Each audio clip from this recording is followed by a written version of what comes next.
cœur d'une vallée reculée, cernée par les monts Gifu, vit une communauté dont le quotidien est façonné par des liens, des pratiques partagées et des décisions transmises de génération en génération. Leur environnement, marqué par ses propres rythmes et une relation intime avec la terre, a donné naissance à un mode de vie où chaque tâche, chaque geste, chaque célébration revêt une signification collective. Ici, la continuité ne repose ni sur des monuments ni sur de grands récits, mais sur un principe qui guide ses habitants depuis l'Antiquité. Le Yui, la coopération qui organise le travail, fait vivre les familles et définit la structure même du village. Ce que nous appelons aujourd'hui Shirakawa-go est le fruit de cette paisible permanence, d'une communauté qui a préservé ses traditions sans renoncer à la simplicité. Qu'est-ce qui permet à ce lieu, considéré comme l'un des plus singuliers du Japon, de conserver intacte son identité malgré le passage du temps?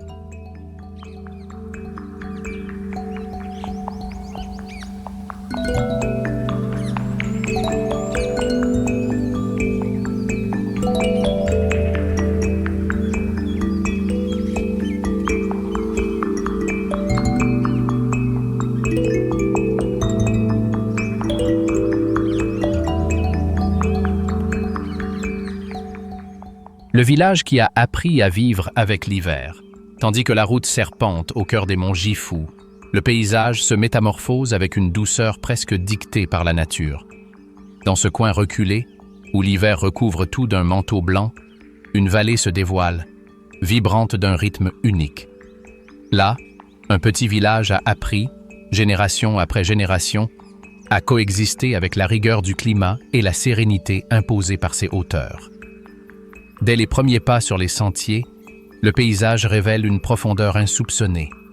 Les pentes alternent avec des surfaces douces, où la neige se dépose en strates irrégulières, et les arbres qui bordent le chemin forment une sorte de passage naturel qui guide discrètement vos pas. Dans ces premiers instants, le visiteur perçoit une quiétude qui ne tient pas seulement au climat, mais aussi à la façon dont l'environnement semble absorber chaque mouvement, invitant à ralentir, à laisser son corps se fondre dans le rythme de la vallée. Bien qu'elle paraisse sereine aujourd'hui, cette vallée a été façonnée par des siècles d'adaptation humaine. Les sentiers actuels suivent d'anciens tracés épousant la topographie et la nécessité de relier les différents points du village sans défier le climat. Chaque courbe, chaque clairière, témoigne d'une relation ancestrale entre les habitants et le relief, preuve d'une coexistence affinée au fil du temps et encore perceptible aujourd'hui dans l'harmonie qui règne en chacun. Ce premier aperçu révèle l'essence même du lieu. Il ne s'agit pas simplement d'un village niché au creux de montagnes enneigées, mais d'un environnement profondément enraciné dans son passé. À chaque coin de rue, on perçoit des traces d'histoires anciennes, des silences partagés et des gestes quotidiens perpétués de génération en génération. Le climat extrême n'a pas altéré cette identité. Au contraire, il l'a renforcée. Ce qui, ailleurs, serait un obstacle, est ici devenu une composante naturelle du quotidien, un rappel constant que la vallée et ses habitants vivent au même rythme. Avant même de rencontrer ses habitants, la vallée suggère que la vie y est bien ancienne. Sous la neige qui recouvre les sentiers et dans les douces dépressions qui longent les pentes, on peut discerner les traces des générations passées qui ont parcouru ces mêmes chemins à un rythme semblable à celui d'aujourd'hui. Aucun témoignage écrit de cette époque ne subsiste, mais certains gestes, préservés en silence, une façon de jeter un coup d'œil au ciel avant de repartir, une brève pause en traversant une clairière, un respect presque instinctif pour la topographie, révèlent que l'histoire de la vallée ne dépend ni des monuments ni des vestiges visibles. Elle survit dans la manière dont le paysage guide ceux qui le parcourent. Architecture de la frontière. Habiter l'impossible. En s'aventurant dans la zone où se dressent les maisons traditionnelles de la vallée, le paysage révèle un ordre silencieux, fruit de la volonté. Chaque maison occupe un emplacement précis, choisi en fonction de la pente du terrain, de la direction des vents dominants et de la façon dont la neige tombe durant les mois les plus rigoureux. Au premier regard, il est clair que cette architecture n'a pas été conçue pour plaire à l'œil, mais pour composer avec le climat et lui résister. Les bâtiments sont immédiatement reconnaissables à leurs silhouettes allongées et à leurs toits à forte pente. Cette pente n'est pas qu'esthétique. Elle permet à la neige accumulée de glisser sans alourdir la structure. Les toits, constitués d'épaisses couches de paille savamment agencées, offrent une isolation naturelle capable de résister aussi bien aux froids intenses qu'aux pluies torrentielles. Chaque pan de toit est réalisé selon un procédé transmis de génération en génération, une technique méticuleuse qui ne fonctionne que si chaque botte est disposée avec une précision absolue. La charpente principale est composée de poutres en bois, chacune sélectionnée individuellement pour sa robustesse et sa flexibilité. Ces pièces sont assemblées sans clous, grâce à des joints artisanaux qui répartissent le poids de haut en bas. L'ensemble de la structure reste solide même face aux brusques variations de température, aux vibrations ou aux fluctuations d'humidité, des conditions fréquentes dans la vallée. Les marques du temps sur le bois n'altèrent en rien sa stabilité. Au contraire, chaque ligne, chaque fissure, témoigne silencieusement d'années de vie. L'intérieur est organisé sur plusieurs niveaux, chacun répondant à des besoins spécifiques. Le rez-de-chaussée est le cœur de la vie quotidienne. On y prépare les repas, on y entrepose les provisions et on y effectue les tâches ménagères courantes. La lumière qui pénètre par les petites fenêtres judicieusement placées crée une ambiance douce qui met en valeur les textures naturelles. Ces ouvertures remplissent deux fonctions essentielles: laisser entrer la lumière sans laisser de déperdition de chaleur en hiver et réguler la ventilation durant les mois plus chauds. Les étages supérieurs étaient traditionnellement dédiés aux activités nécessitant une meilleure circulation de l'air. Le vaste espace sous le toit permet une aération rapide, évitant ainsi l'accumulation d'humidité. Cordes, supports et structures portent encore les traces de leurs usages passés. Bien qu'elles ne soient plus utilisées de la même manière, elles conservent l'arôme caractéristique du bois ancien et offrent l'espace nécessaire pour manipuler les matériaux avec aisance. Les étroits couloirs intérieurs sont conçus pour conserver la température et optimiser chaque mètre carré disponible. Les portes coulissent en douceur, occupant un minimum d'espace. Une partie du sol est recouverte de tatami qui régule l'humidité et atténue le bruit, créant une transition subtile entre les espaces de travail et de détente. Cette combinaison de matériaux contribue à un équilibre intérieur indépendant des éléments extérieurs. Au cœur de nombreuses maisons se trouve l'espace dédié au chauffage et à la préparation des repas. Son emplacement est délibéré. Il permet à la chaleur de monter vers les étages supérieurs, maintenant ainsi une température stable dans toute la structure. Les ustensiles sont rangés dans des compartiments adjacents, positionnés de manière à faciliter leur utilisation quotidienne sans perturber l'ordre établi. Cette communauté privilégie une approche pratique qui a très peu évolué au fil du temps. L'extérieur des maisons complète naturellement leur design intérieur. Le bois exposé aux intempéries acquiert des couleurs allant d'un or chaud à un gris profond, selon l'humidité et l'intensité du soleil. Chaque surface raconte une histoire différente. Certaines poutres portent les traces d'anciennes réparations effectuées selon des techniques traditionnelles. D'autres conservent des lignes irrégulières, témoins du temps. Rien de tout cela n'est de la dégradation. C'est une identité. C'est de la mémoire. Les murs, d'apparence simple de loin, dissimulent un travail méticuleux. Ils sont constitués de couches soigneusement assemblées selon des techniques artisanales qui leur permettent de résister aux conditions extrêmes sans alourdir la structure. Leur entretien requiert la participation de la communauté. La rénovation du toit, par exemple, demeure une tâche collective. Plusieurs habitants se réunissent pour poser chaque botte de paille avec précision et garantir la pérennité de l'ouvrage.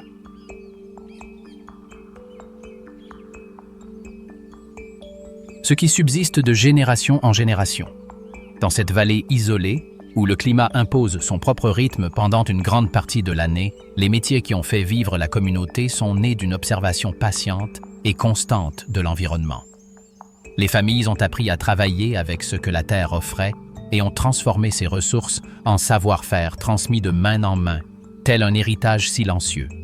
Les tâches dont on se souvient aujourd'hui découlaient de la nécessité d'organiser la vie sur un territoire où il faut déployer des efforts pour se nourrir, se chauffer et trouver la stabilité. Pendant des générations, l'agriculture a occupé une place centrale dans la vie de la vallée. Les champs étaient préparés avec des outils simples, nécessitant la force humaine et le rythme des saisons. La terre devait être travaillée à des moments précis afin que l'humidité et la lumière favorisent la croissance des cultures. Chaque famille connaissait les limites de sa parcelle et savait comment répartir le travail en fonction des rigueurs du climat. Les périodes de semailles et d'entretien exigeaient discipline, attention et une lecture attentive des signes laissés par le ciel, le sol et la température. Les semences étaient soigneusement sélectionnées pour garantir leur résistance aux longs hivers. Durant les mois chauds, les habitants inspectaient de la terre, enlevant les pierres charriées par les pluies et entretenant les canaux d'irrigation qui distribuaient l'eau nécessaire à chaque culture. À l'arrivée des moissons, la vallée s'éveillait tôt. Le bruit des outils accompagnait les gestes de ceux qui remplissaient les récipients de la récolte. Ce cycle reflétait un lien profond entre la communauté et le paysage, une danse ancestrale qui se répétait sans perdre son sens. La production de soie jouait également un rôle important dans l'histoire de la vallée. Travailler la soie exigeait une série d'étapes apprises avec patience. Il fallait extraire les fibres avec délicatesse pour ne pas les casser, et les cocons étaient triés selon leur qualité. La communauté connaissait chaque étape nécessaire à la transformation de cette matière fragile en un produit commercialisable avec d'autres régions. Maîtriser cette technique ne se faisait pas en quelques semaines. Cela demandait des années de pratique, d'attention et de mémoire. Outre ces tâches principales, d'autres activités assuraient la subsistance quotidienne. L'exploitation forestière était essentielle pour obtenir des matériaux de construction, du combustible et des outils. Les habitants savaient quelles bûches résistaient le mieux à l'humidité et lesquelles étaient les plus faciles à travailler. Le bois de chauffage était stocké à l'avance, empilé dans des endroits où le vent contribuerait à son séchage et empêcherait l'accumulation d'humidité. Chaque bûche déposée était une préparation silencieuse pour les mois les plus froids. La gestion de l'eau exigeait également un dévouement constant. Les canaux qui traversaient le village devaient être nettoyés régulièrement pour maintenir un débit régulier. Ces cours d'eau alimentaient des cultures et contribuaient à réguler l'humidité autour des maisons. Périodiquement, des groupes d'habitants longeaient les canaux pour enlever les feuilles, les pierres ou tout autre élément susceptible d'obstruer l'écoulement de l'eau. Bien que répétitive, cette tâche garantissait une ressource indispensable tout au long de l'année. Les familles disposaient également de petits espaces où elles rangeaient les outils utilisés de façon saisonnière. Houses, couteaux et récipients en bois étaient réparés après chaque utilisation afin d'en prolonger la durée de vie. Maintenir ces objets en bon état était essentiel au quotidien, car l'isolement de la vallée rendait leur remplacement difficile. La fabrication de nouveaux objets reposait sur des compétences manuelles transmises dès l'enfance. Les enfants grandissaient en observant leurs parents et grands-parents accomplir ces tâches. Avec le temps, ils commençaient à participer à des travaux simples qui leur permettaient de comprendre l'importance du travail d'équipe. Cet apprentissage précoce a renforcé la continuité des savoir-faire et a permis à la communauté de préserver les techniques accumulées au fil des ans. Les conversations autour du feu et les gestes répétés dans les champs faisaient partie d'un enseignement qui ne nécessitait aucun manuel. Seule la présence, la patience et la mémoire comptaient. Durant les hivers les plus rigoureux, certaines tâches étaient suspendues, mais d'autres prenaient de l'importance. Les familles vérifiaient leurs outils, renforçaient leurs maisons et préparaient la prochaine saison agricole. Les longues nuits leur permettaient de préparer les matériaux qui seraient utilisés au printemps. Cette capacité d'adaptation au climat témoignait de l'aptitude de ce peuple à transformer le calme de l'hiver en une période productive.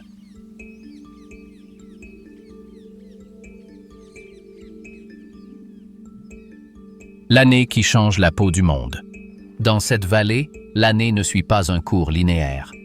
Chaque saison métamorphose le paysage et instaure de nouvelles conditions de vie pour la communauté.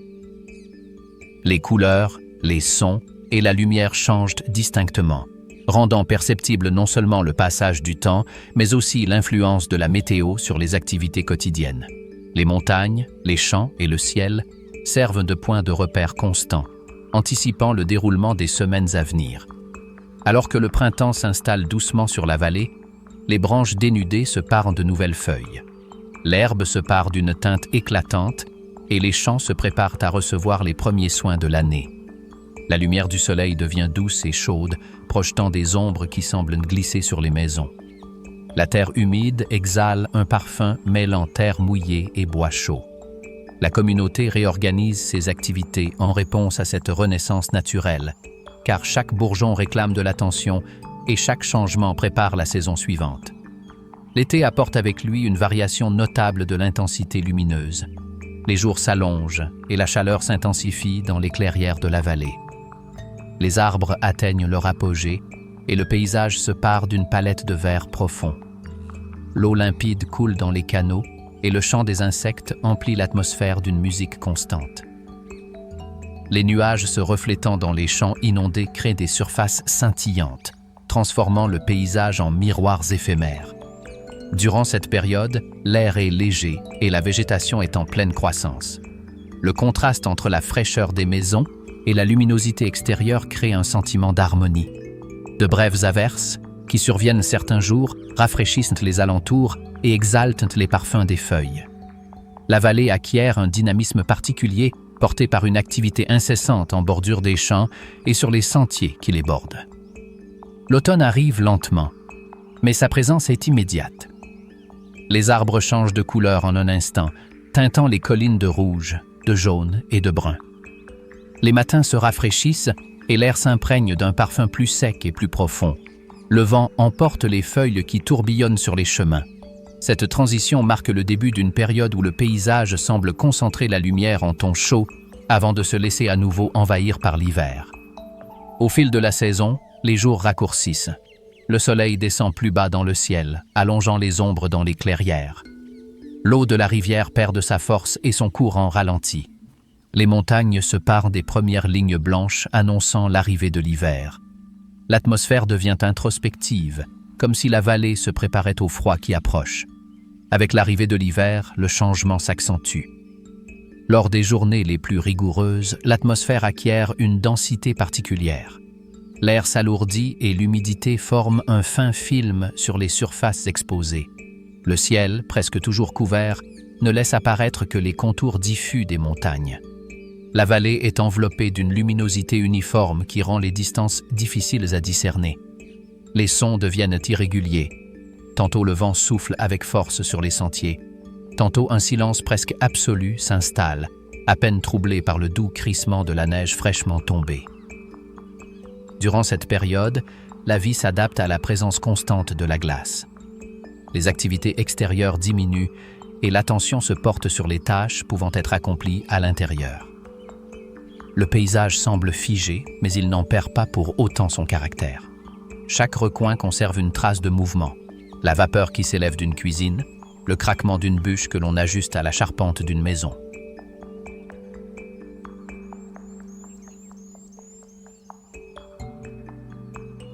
La vie entre deux lumières. Dans cette vallée, l'aube n'est pas annoncée par la lumière changeante, mais par les premiers mouvements dans les maisons. Avant même que le soleil ne pointe derrière les montagnes, certains habitants vérifient déjà les ustensiles dont ils auront besoin au cours de la journée, tandis que d'autres allument le feu dans leur foyer. On entend des pas feutrés, le mouvement d'une porte coulissante, le bruit d'une marmite qu'on pose. Les routines s'installent tranquillement, guidées par des coutumes transmises de génération en génération. Ainsi, le village s'éveille progressivement, par des gestes discrets qui marquent le début d'une nouvelle journée. Dans certaines maisons, l'activité commence autour du foyer. La chaleur qui émane du centre de la maison se répand dans les autres pièces, et l'arôme du bouillon, du riz ou des légumes crée une atmosphère chaleureuse. Les marmites sont délicatement posées sur des tables basses, et chaque préparation suit un rituel ancestral, appris de génération en génération. L'ambiance est simple, mais chaque geste a un but précis, une raison héritée de ceux qui nous ont précédés. Au fil de la matinée, la vallée s'anime de nouveaux sons. L'eau qui coule dans les canaux bordant les rues devient une présence constante, un courant subtil qui accompagne le rythme du jour et contribue à la propreté des lieux. Des voix s'élèvent, se mêlant aux murmures de la vallée, toujours sur un ton posé. Ici, les conversations ne rompent pas le silence, elles s'y fondent. La météo influence tout. Par temps froid, les pas s'accélèrent. Par temps chaud, les mouvements sont plus lents et plus paisibles. Après-midi, les rues s'animent d'une activité modérée. Un équilibre constant entre mouvement et immobilité caractérise la vie dans la vallée. Les commerces locaux ouvrent leurs portes et exposent des produits fabriqués à partir de matériaux et selon des techniques régionales. Dehors, les effluves de bois, de papier, de textile et de mets préparés avec des ingrédients locaux embaumant l'air. Les visiteurs flânent dans ces espaces, observant chaque détail, tandis que les habitants poursuivent leurs habitudes sans perturber le rythme qu'ils maintiennent depuis des décennies. Dans certains ateliers, on pratique des techniques artisanales qui exigent une attention absolue. Les sons qui émanent de ces lieux sont répétitifs, mais jamais mécaniques. Le cliquetis des outils, le bruissement des fibres et le contact avec les surfaces naturelles créent une atmosphère unique. Le travail manuel s'intègre au paysage sonore du village, chaque artisan y imprimant son rythme particulier sans rompre l'harmonie générale. Au fil de l'après-midi, la température baisse lentement. Les ombres des montagnes s'allongent sur les sentiers, teintant la vallée de nuances plus fraîches. Le bruit des pas est étouffé par l'humidité du sol, et l'air s'emplit d'un parfum frais provenant des arbres environnants. À ce moment, certains habitants rentrent chez eux après avoir terminé leurs travaux extérieurs, tandis que d'autres en profitent pour rassembler leurs outils ou se préparer pour le lendemain. À l'intérieur des maisons, la lumière s'adapte au déclin du jour. Les lampes diffusent une douce lueur qui met en valeur les textures du bois et des objets traditionnels. L'ambiance devient plus intime sans pour autant se couper de la nature. Par les fenêtres, la vallée se pare de teintes bleutées qui annoncent la fin de la journée. Les voix dans les maisons s'apaisent, accompagnant la transition vers les dernières activités de la journée. Une fois les tâches accomplies et l'activité ralentie, la vallée s'imprègne d'un calme qui marque la fin naturelle du jour. Dans ce cadre, la vie quotidienne se déroule au rythme d'une succession de petits gestes, intimement liés les uns aux autres. Chaque mouvement, chaque son, chaque pause participe d'une rythmique immuable, fidèle à l'essence même du lieu. La vallée respire au rythme de ses habitants, et chaque jour devient une subtile variation d'une routine ancestrale. Vigilance, patiente envers l'essentiel. Au lever du soleil, les tâches sont réparties entre petits groupes. Certains habitants inspectent les sentiers reliant les différents quartiers. Les marches sont ajustées, les pierres instables sont enlevées et les passages où la végétation pousse rapidement sont dégagés. Ainsi, les sentiers sont praticables sans difficulté. Près des cours d'eau, d'autres tâches sont effectuées sans intervention dans les chenaux. Certains vérifient l'humidité du sol, observant les variations de couleur de la terre. Ce suivi permet d'anticiper les variations qui pourraient affecter les cultures ou fragiliser certains sentiers. De temps à autre, de petits repères sont placés pour enregistrer le comportement de la nappe phréatique au fil des saisons. Ces observations, réalisées avec calme et expérience, permettent de planifier les travaux futurs sans altérer l'équilibre naturel du paysage. À midi, certaines familles préparent le bois de chauffage dont elles auront besoin pendant l'hiver. Les bûches ramassées les jours précédents sont coupées en morceaux de la taille appropriée. Le bruit des outils frappant le bois se répète à un rythme régulier, sans à-coups. Chaque bûche est soigneusement rangée dans les piles de stockage. L'organisation du bois de chauffage est une étape essentielle des préparatifs quotidiens. Dans d'autres parties de la vallée, certains habitants travaillent avec des matériaux traditionnels. Ils trient les fibres végétales qui serviront ensuite à la fabrication de textiles ou d'objets ménagers. Le processus consiste à séparer les parties utilisables de chaque plante et à les laisser sécher dans des endroits bien aérés. Ces activités requièrent de la patience, car chaque fibre doit être soigneusement inspectée afin d'éviter les imperfections qui pourraient nuire à son utilisation finale. Dans les zones plus reculées, de petits groupes utilisent de petits outils de menuiserie. Ils ajustent des morceaux de bois, remplacent les supports usés ou construisent de petites structures pour un usage quotidien. Ces tâches permettent de maintenir le matériel communautaire en bon état et de garantir son bon fonctionnement en cas de besoin. La précision avec laquelle ces travaux sont effectués est le fruit d'une expérience accumulée au fil des générations. En milieu d'après-midi, les bruits de la vallée changent légèrement. Les déplacements ralentissent et les activités se concentrent. Certains habitants vérifient les zones de stockage des aliments et des ustensiles. Ces espaces doivent être bien organisés pour faciliter l'accès aux produits et éviter leur détérioration. Les récipients sont inspectés les outils rangés et les objets à réparer mis de côté. Ailleurs, les grandes surfaces cultivées font l'objet d'une attention particulière. Les tuteurs sont ajustés, les clôtures renforcées et les mauvaises herbes à croissance rapide arrachées. Le sol conserve l'humidité de la journée, permettant de travailler de petites parcelles sans les abîmer. Chaque intervention est précise et s'inscrit dans la routine qui assure la production stable de la vallée. Dans les zones plantées d'arbres fruitiers, l'état des pousses est vérifié. Une observation minutieuse permet de repérer les branches affectées par les intempéries ou par les animaux. Les corrections sont effectuées à l'aide de petits outils qui permettent de couper sans endommager la structure principale. Ce soin garantit la vigueur des arbres. Avant que le jour ne commence à décliner, la vallée s'imprègne d'une atmosphère plus sereine. Chacun rentre de son travail d'un pas tranquille. Les outils sont rangés sur des étagères, triés selon leur usage, et les espaces de travail sont nettoyés pour que tout soit prêt pour le lendemain. Le murmure de l'eau revient en ces dernières heures, rappelant que même dans le silence, la vallée conserve son propre rythme.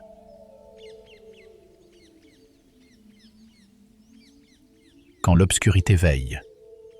À la tombée de la nuit, les courants qui traversent la vallée s'intensifient et leur mouvement devient perceptible jusque dans les maisons.